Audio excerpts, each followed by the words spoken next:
को पढ़ते हैं और फिर उसमें इलाज के विषय में पढ़ते हैं, बीमारी और इलाज। इस प्रकार मेडिकल स्टडीज रहता है। वैसे कलीसिया भी एक देह है, परमेश्वर के वचन में दिया है कि वो प्रभु यीशु मसीह का शरीर है। प्रभु यीशु मसीह के शरीर होने के नाते उसमें कुछ महत्वपूर्ण बातें हैं, कोई नींव सिद्धांत है जिसे हमें समझना है। इसलिए मैंने 3 विषय बताया था। पहला है एनाटॉमी ऑफ द चर्च, कलीसिया का रचना विज्ञान। दूसरा है the physiology of the church, कलीसिया के कार्य विज्ञान, कलीसिया क्या करना चाहिए। तीसरा है the theology of the church, कलीसिया के जो धर्म विज्ञान। तो ये तीनों चीजों को बहुत ही लंबे समय के लिए हमें पढ़ना है। मैं उस आम बेचने वाला जैसा हूं। मालूम है आम की जो सीजन में आम बेचने वाला बहुत सारे ढेर सारे आमों को गिरा देता है सड़क पर और चिल्लाता है, बहुत मीठी आम है, बहुत मीठी आम है, आओ देखो खाओ और खरीद के जाओ। मीठा है तो पैसा दो, नहीं तो मत दो। ऐसा करके हमको चैलेंज भी करता है। तो फिर हम जाते हैं और उसके पास बोलते भैया थोड़ा सा काट के देना। वो देता है, 1 टुकड़ा देता है। हम 1 किलो खरीदने वाले अभी 5 किलो लेके जा रहे हैं क्योंकि इतना अच्छा लग रहा है। सेवकों का काम वही है, आपके अंदर लालच बढ़ाना है। किसकी लालच बढ़ाना है? परमेश्वर के प्रति लालच बढ़ाना है। परमेश्वर के वचनों के प्रति आपके अंदर एक तीव्र इच्छा को निर्माण करने की जिम्मेदारी प्रभु ने हमें दिया। तो मैं आया हूं नागपुर से आम बेचने वाला, आपके अंदर में इस तीव्र इच्छा को, प्रभु को अब तक आप जितना प्रेम किए और अधिक रीति से इन सभाओं के बाद में आप करना शुरू करें, इस आशा के साथ और उस दीन प्रार्थना के साथ मैं आपके सामने खड़ा हूं। तो पहला एनाटॉमी 2 दिन मैंने कर लिया। आज उस फिजियोलॉजी और थियोलॉजी को एक साथ मिलाकर संक्षिप्त में आपको कहूंगा, क्योंकि आज रविवार आराधना है, आपका जो फाउंडेशन डे सेलिब्रेशन चल रहा है उस शेड्यूल को मैं बिगाड़ना नहीं चाहता हूं। इसलिए जल्दी से वचन को देखेंगे, जरूर इसमें आपको स्क्रीन में दिखेगा, उसको देखकर आप पढ़ सकते हैं, सीख सकते हैं। इस वाक्य के साथ शुरुआत करें। फ्रेडरिक नीचे एक जर्मन फिलोसोफर था, ईश्वर की अस्तित्वता को इनकार करने वाला फ्रेडरिक नीचे। पहले उसकी छोटा सा पृष्ठभूमि बता देता हूं ताकि आप थोड़ा सा कान खड़े हो जाए और आप ठीक से सुने। फ्रेडरिक नीचे ने कई साल पहले, मतलब 18वीं शताब्दी में, उसने एक किताब को जो भारत देश से अनुवादन करके यूरोप में पहुंचा था, उस पुस्तक को पढ़ा। उस पुस्तक का नाम आखिर में बताता हूं, ठीक है। उस पुस्तक को पढ़ लिया। पढ़ने के बाद उसके अंदर जो विचारों को उसने ग्रहण किया, भारत से अंग्रेजीकरण करके, अनुवादन करके जो यूरोप में पहुंचा, उस पुस्तक को पढ़ने के बाद उसने उन विचारों को अपनी किताब में लिखा। उस किताब को 3 विश्व के माने वाले, बहुत ही जाने वाले लोग उसको पढ़े और उन तीनों का नाम बताना चाहता हूं। पहला है जर्मन देश की अडोल्फ हिटलर, दूसरा व्यक्ति है फ्रांस की बेनिटो मुसोलिनी और तीसरा है रूस की जोसेफ स्टालिन। ये तीनों का नाम बहुत प्रसिद्ध नाम है क्योंकि हम सब जानते हैं उन्होंने जन संहार या नर संहार करने में बहुत माहिर लोग हैं। लाखों को, खुद के लोगों को भी उन्होंने मार डाले। तो उसके लिए नींव सिद्धांत कहां से प्राप्त हुआ? यही व्यक्ति से मिला, फ्रेडरिक नीचे से मिला।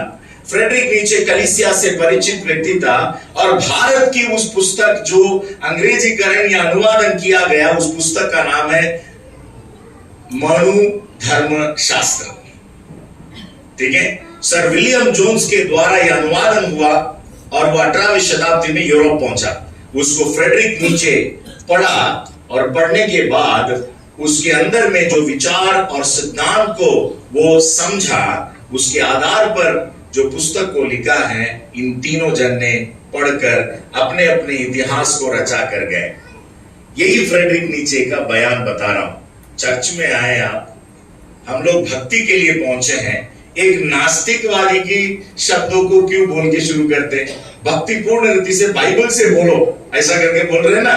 सुनिए, बहुत महत्वपूर्ण है, इसको अपन ऐसा अनदेखा अनसुना नहीं कर सकते। क्या कहता था? The church is precisely that against which Jesus preached and against which he taught his disciples to fight। उसको हिंदी में किया हूं, अनुवादन, कलीसिया वास्तव में वही है जिसके विरुद्ध यीशु ने उपदेश दिया था और जिसके विरुद्ध उसने अपने शिष्यों को लड़ने सिखाया था। मतलब समझ गए आप? मतलब आज कलीसिया का स्थिति ऐसा बन गया, फ्रेडरिक नीचे के समय से बता रहा हूं, ऐसा बन गया कि प्रभु यीशु मसीह ने जो सिखाए थे उसकी बिल्कुल विपरीत हो गया। और यीशु मसीह ने जिन जिन बातों के लिए लड़ने के लिए, संघर्ष करने के लिए कहते, वहां पे समझौता हो चुका है। तो इसको फ्रेडरिक नीचे कहते हैं, इसलिए यीशु मसीह के उपदेश के आधार पर यह कलीसिया भी नहीं है, यीशु के विरोध में विपरीत विचार के साथ चलने वाला कलीसिया बन गया। मैं निश्चित रूप से विश्वास करता हूं हमारे कलीसिया वैसा नहीं है, प्रभु के ऊपर प्रेम करने वाले हैं, इसलिए हम भक्ति के साथ उसकी उपस्थिति में आ जाएं। जल्दी जल्दी मैं आपको कुछ बातें कहना चाहता हूं, इस विचार को मन में रखिए। एक नास्तिकवादी कलीसिया को देखकर इस तरह से कहता है कि यीशु मसीह जो उपदेश दिए थे, अपने चेलों को करने के लिए कहे थे, उससे कलीसिया दूर चली गई है। कलीसिया और यीशु मसीह में कोई भी संबंध ही नहीं दिख रहा है। मेरे बिशप कॉन्सेक्रेशन के वक्त में मैंने राष्ट्रीय स्वयंसेवक संघ की एक अगुओं को बुलाया, राष्ट्रीय रूप में बड़े व्यक्ति थे, उनको बुलाया और बोला कि 10 मिनट आपको देते साहब, आप भी बोलिएगा, आप आके देखिए क्या करते हैं हम। वो बड़े खुशी से आए। उन्होंने एक वाक्य बोला, बहुत ही खूबसूरत था, मसीह सबका है। सुनिए, मसीह सबका है, परंतु उसको आप चर्च के अंदर में ताला मार के रख दिए। Christ belongs to everyone, but now the church has locked Christ inside the church. Church के अंदर में कलीसिया ने उनको ताला मार के रख दिया और घोषित करता है कि यीशु मसीह सिर्फ मसीह लोगों के लिए नहीं, यीशु मसीह सबके लिए। कभी कभी परमेश्वर ऐसे अज्ञानियों के द्वारा, अविश्वासियों के द्वारा हमको याद दिलाता है कि भैया तुम्हारे रास्ता बराबर नहीं है, तुम बदलो, रुक जाओ, क्या कर रहे हो, कौन सी दिशा में जा रहे हो, उसको तुम थोड़े सा देखो। यूहन्ना उसके 13वां अध्याय वचन 14 और 15, एक शब्द पर आप थोड़ा ध्यान दीजिए। खुद की बाइबल स्टडी भी आप कर सकते हैं घर में जाने के बाद। ये जो शब्द है अंग्रेजी में वन अनदर, हिंदी में एक दूसरे के साथ, ये शब्दों का पूरा ढूंढिएगा। एक कंकॉर्डेंस लेके ढूंढ सकते हैं, या आप कुछ सॉफ्टवेयर रखते तो उससे ढूंढ सकते हैं। वन अनदर, ये जो शब्दों को नया नियम से आप ढूंढिए, आपको बहुत ही सुंदर प्रकाशन मिलता है। ऐसे मैं 4-5 विषय आपको बताने वाला हूं, क्योंकि यीशु मसीह का अपेक्षा यही है। यीशु कलीसिया के प्रति, कलीसिया क्या काम करना चाहिए, the physiology of the church, क्या फंक्शन करना चाहिए, कैसे काम करना चाहिए, उसके प्रति प्रभु यीशु यहां पे बता रहे हैं। कुछ वचन मैं बता रहा हूं, यूहन्ना 13वां अध्याय वचन 14 और 15, यदि मैंने प्रभु और गुरु होकर तुम्हारे पांव धोए तो तुम्हें भी एक दूसरे के पांव धोना चाहिए। कई चर्च में इस जो कृति को असली में वास्तव में करते हैं, प्रभु भोजन के पहले 2-2 जन जाकर एक दूसरे के पैर धोते हैं। तो एक चर्च में ऐसे ही हो रहा था, पास्टर देख रहे थे कि सब दोस्त जा रहे हैं, दुश्मन नहीं जा रहे थे। पास्टर बोले रुको, अभी मैं तुम लोगों को चुन के देता हूं और तुम उनको साथ में लेके जाओ। सब लोग पास्टर से नाराज हो गए, क्योंकि पास्टर का चॉइस बिल्कुल बढ़िया रहता है, जो एक दूसरे से बिल्कुल 36 के आंकड़े हैं, उन्हीं को जोड़ी जोड़ी बनाकर भेजे, जाओ हाथ पैर धो के आ जाओ। मेरे प्रियो, पैर धो रहे नहीं धो रहे हैं वो महत्व नहीं है, परंतु महत्व यह है कि हम एक दूसरे के सामने नम्र होकर एक दूसरे के लिए सेवक बनने के विचार है क्या। मैं बिशप बनने के पहले लोग मुझे बहुत करीब आते थे, बिशप बनने के बाद लोग दूर से ही सलाम करते थे। दूर हो गया मैं, बहुत अच्छा नहीं लग रहा है। तो ये काम किया, पिछले 2 महीने के पहले हमारे जवानों के लिए, हमारे जिला में जवानों के लिए कैंप था, मैं वक्ता था वहां पे, मुझे बुलाया गया। मैं बोला वहां के कैंप डायरेक्टर को, साहब एक कंडीशन पे आऊंगा, ये पूरे बच्चों के लिए 3 दिन खाना मैं बनाऊंगा, आप मानेंगे तो आऊंगा, नहीं तो नहीं आऊंगा। बोले यार ऐसा मत करो, मेरे बहुत करीब के दोस्त है, ऐसा मत करो। नहीं, मैं उसी शर्त पे आऊंगा, उसी विचार के साथ में आऊंगा, क्योंकि मुझे दिन प्रतिदिन लोग मुझसे दूर जा रहे, डर रहे हो, और परमेश्वर ने मुझे अनुग्रह, मैं खाना बहुत अच्छा बनाता हूं, मेरे घर में आइए, आप सबको मैं खाना खिला सकता हूं। मेरे प्रियो, ये बहुत ही अद्भुत चीज है। यीशु कह रहे हैं कि आओ, और एक दूसरे की सेवा करो। जैसे मैंने आपकी सेवा की, आपकी पैर धोया, वैसे तुम एक दूसरे के साथ करो, क्योंकि मैंने तुम्हें नमूना दिखा दिया है। सब लोग बोलेंगे नमूना। किसकी नमूना देख रहे हैं आप? इस दुनिया के अगुओं की नमूना देख रहे हैं? आज कई कई जगह पे मैं देखता हूं कि पास्टर लोगों के साथ में बाउंसर लोग चलते हैं। बाउंसर समझता आपको? बॉडीगार्ड चलते हैं। क्यों? उनको परमेश्वर पर भी विश्वास नहीं है, खुद के लोगों के ऊपर भी विश्वास नहीं है, पैसा देकर उन्होंने बाउंसर रखा है। प्रभु यीशु मसीह एक नमूना दे रहे हैं हमको, एक पैटर्न दे रहे हैं, जैसा मैंने तुम्हारे साथ किया है तुम भी वैसा ही किया करो एक दूसरे के साथ। यदि यीशु मसीह ऐसे बोलते थे, ओपन इनविटेशन, जैसा मैंने किया वैसे तुम भी करो, सब लोग यीशु मसीह के पैर धोने के लिए आ जाते थे। परंतु यीशु ने कह दिया था एक दूसरे के साथ। ये पहला वचन। दूसरा वचन है उसी अध्याय के 13वां अध्याय की 34 और 35वां वचन, 34-35। मैं तुम्हें एक नई आज्ञा देता हूं कि एक दूसरे से प्रेम रखो, एक दूसरे से प्रेम रखो। जैसा मैंने तुमसे प्रेम रखा है वैसे ही तुम भी एक दूसरे से प्रेम रखो। यदि आपस में प्रेम रखोगे तो इसी से सब जानेंगे कि तुम मेरे चेले हो। आज दुनिया में हम क्रिश्चियन बताने के लिए बहुत ही समय लग रहा है और बहुत ही संघर्ष करना पड़ रहा है, परंतु यीशु मसीह ने बहुत आसान एक तरीके को हमारे लिए सिखाकर गए। कौन सा है वो? एक दूसरे से प्रेम रखो। Love one another. एक दूसरे से प्रेम करो।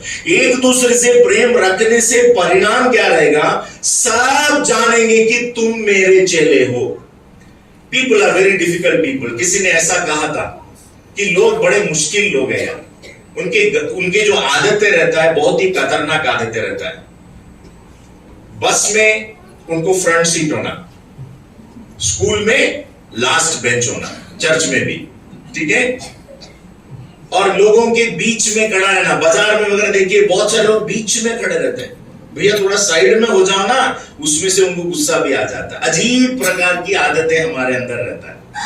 परंतु प्रियो, परमेश्वर के लोगों के लिए प्रभु ने कहा नमूना रखा, जैसे मैं तुमसे प्रेम रखता हूं तुम भी एक दूसरे से प्रेम रखो। ये दूसरा है।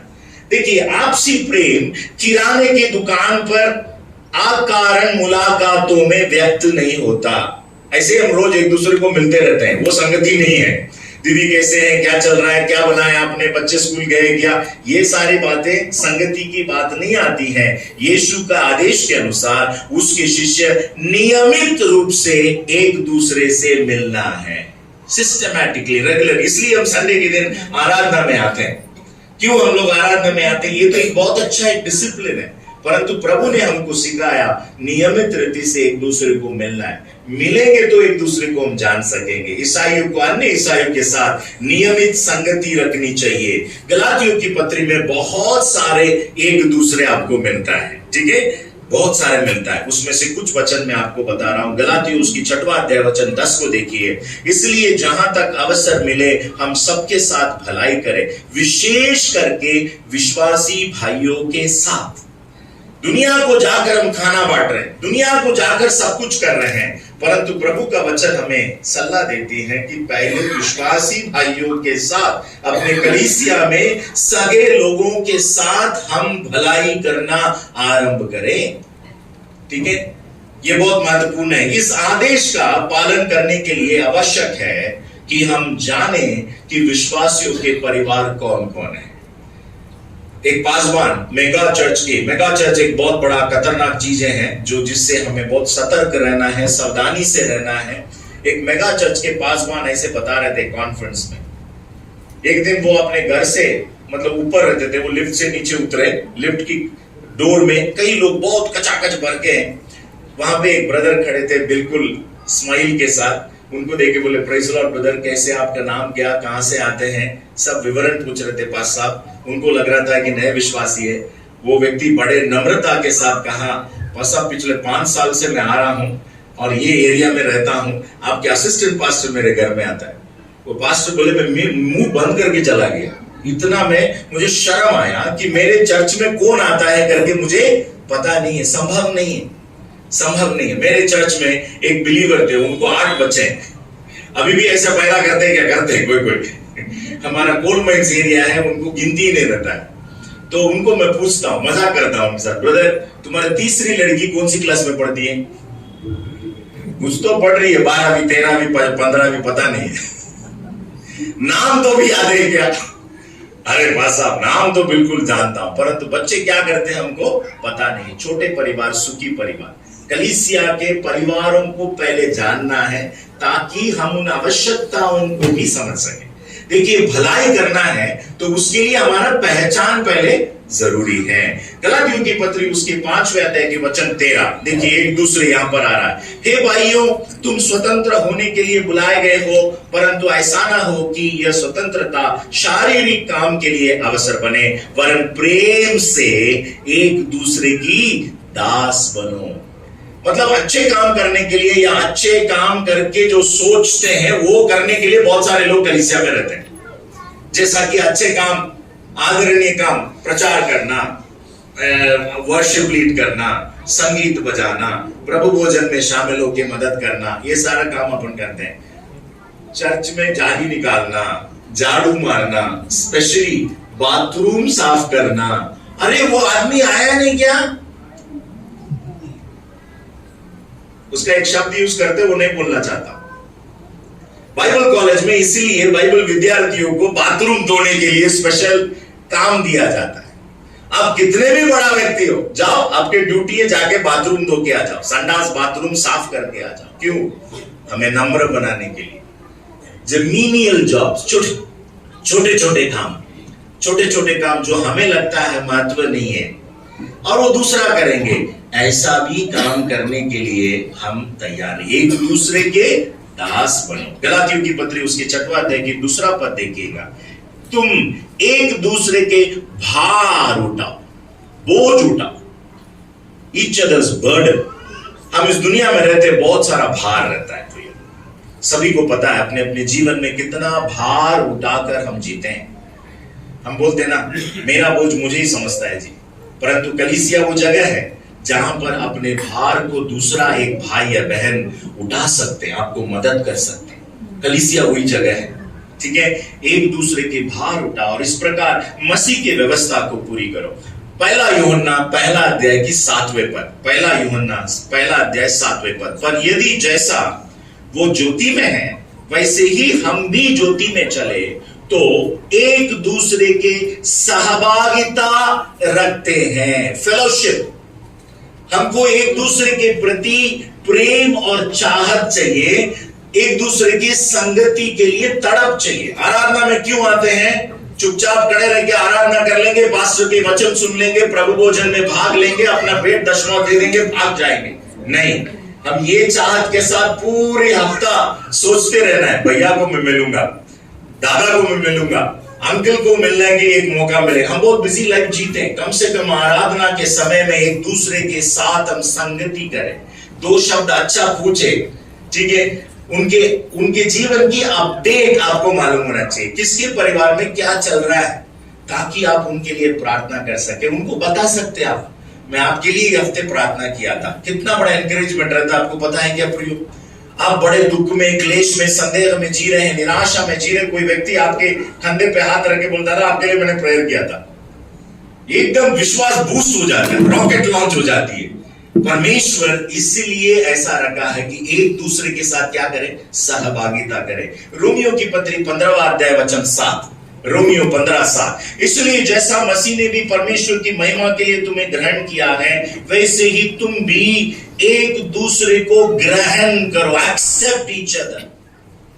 हम कलीसिया में रहेंगे, साथ में रहेंगे, परंतु एक दूसरे को क्या नहीं करेंगे? एक्सेप्ट नहीं करेंगे, एक दूसरे को हम स्वीकार नहीं करेंगे। तो ये इन क्षेत्र में हमें परिवर्तन की आवश्यकता, एक दूसरे को ग्रहण करो। इफिसियों की पत्री उसकी 4वां अध्याय वचन 32, ये सारे चीज मेरे विचार नहीं है, परमेश्वर का विचार है, इसलिए वचन को मैं बोल रहा हूं। वचन आप लिख के रखो, घर में ले जाके उसको पढ़ो, बार बार पढ़ते रहिए, तो परमेश्वर आपको इसमें से आपके जीवन को अद्भुत रीति से बदलेगा। इफिसियों 4:32, एक दूसरे पर कृपाल और करुणामय हो, और जैसे परमेश्वर ने मसीह में तुम्हारे अपराध क्षमा किए, वैसे ही तुम भी एक दूसरे के अपराध क्षमा करो। कलीसिया के अंदर में क्षमाशील हृदय की आवश्यकता है। मैं तुम्हारे उस काम को पिछले 50 साल से याद रखा हूं, ऐसा नहीं बोलना है। आपने क्या किया है मैंने पूरा याद में रखा हूं भैया, सावधानी से रहो मेरे साथ। नहीं नहीं नहीं नहीं, क्षमा करो। मसीह ने मेरे अपराधों को क्षमा किया है, इसलिए मैं अपने भाई और बहनों के अपराधों को क्या करूंगा? क्षमा करूंगा। बाहर वालों को क्षमा कर देते बहुत ही आसानी से, जितने नजदीक है उनको क्षमा करने में हमको बहुत देर लगती है, तकलीफ लगता है, हमारी ईगो आ जाती है, घमंड आ जाता है और हम नम्र होने के लिए बहुत ही तड़पते हैं परंतु नहीं कर पाते हैं। इन बातों पर आप ध्यान रखिए।